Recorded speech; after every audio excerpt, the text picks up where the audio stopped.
bolaga ilk smartfonni sotib olishda nimalarni bilishimiz kerak?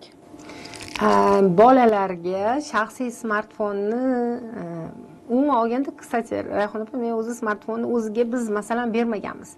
Ya'ni bu bizning mulkimiz, sizlarga arendaga ishlatib turishga berganmiz. Chunki agar ularga mulk qilib bersak, biz anaqa qila olmaymiz-da. Boshqara olmaymiz. Haqqimiz yo'q bo'ladi. Tekshirib buni telefonni xohlagan payt ocha olmaymiz.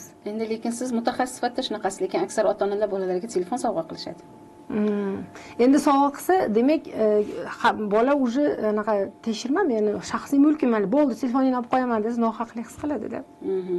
Baribir o'sha telefonni berishda nimalarga ko'proq ahamiyat berib turishimiz kerak bolalarga? Demak, bolalarga shaxsiy telefon olib berishdan avval telefondan to'g'ri foydalanish qoidalarini kelishib olishimiz, ba'zi bir odatlarni ularda hosil qilishimiz kerak. Masalan, telefon sotib olib berishdan avval bir kunda qancha ishlatish mumkin, qaysi ilovalardan foydalanish mumkin, qaysilardan foydalanish mumkin emasligini bolalar bilan kelishib, buni qonuniylashtirib, qo'l qo'ydirib olgan ham yaxshi. Mana shunda bolalar sizning qoidalaringizga amal qilishi osonroq bo'ladi.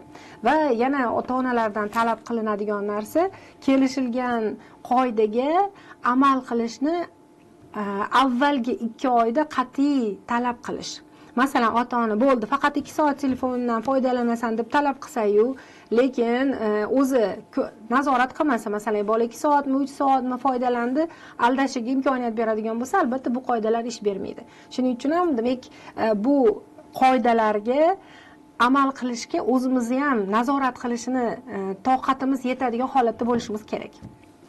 Mana shu ikkitasi eng asosiy.